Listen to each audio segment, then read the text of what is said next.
voulu remettre cette question au centre de notre démarche revendicative. Alors qu'est-ce que ça veut dire? Ça ne veut surtout pas dire qu'on va laisser tomber les salaires, l'emploi, etc., mais bien partir des questions du travail, de la situation du travail que vivent les salariés tous les jours pour développer toute une démarche revendicative. C'est d'abord une démarche d'écoute des salariés. Alors bien évidemment, quand on va à l'écoute des salariés et discuter de leur travail, ce dont on s'aperçoit d'abord, c'est qu'ils sont intarissables.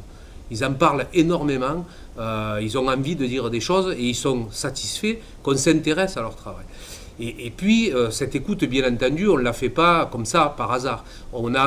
Nos syndicalistes ont des bagages, ils ont de la formation, ils ont des idées. En quelque sorte, on part d'un syndicalisme qui va de l'individu vers le collectif. Et ça, c'est complètement nouveau parce qu'on avait quand même tendance à faire un syndicalisme qui allait du collectif et qu'on essayait d'adapter à l'individu. En fait, cette démarche-là, elle pose deux questions essentielles. La démocratie à l'entreprise. Et je pense qu'on a une crise de la démocratie. On ne peut pas être citoyen à la cité et ne pas être citoyen à l'entreprise. Et la question de l'organisation du travail, elle ne peut pas être que l'affaire du patron ou de la direction dans la fonction publique. Et puis, ça pose la question des décisions qui sont prises dans les entreprises. La plupart du temps, les décisions elles sont prises à partir du choix des actionnaires, à partir des clients, à partir de la dette publique dans la fonction publique, mais elle n'est jamais prise à partir du travail.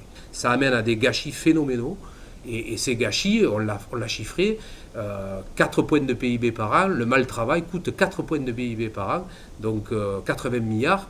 Même si ça prend un peu de temps, je pense qu'on en gagne du temps, parce qu'on ne court pas derrière ce qu'a décidé le patron, mais on porte quelque chose de complètement neuf et on déstabilise le patronat quand on parle du travail réel. Ça nous permet de tout tirer d'un point de vue revendicatif.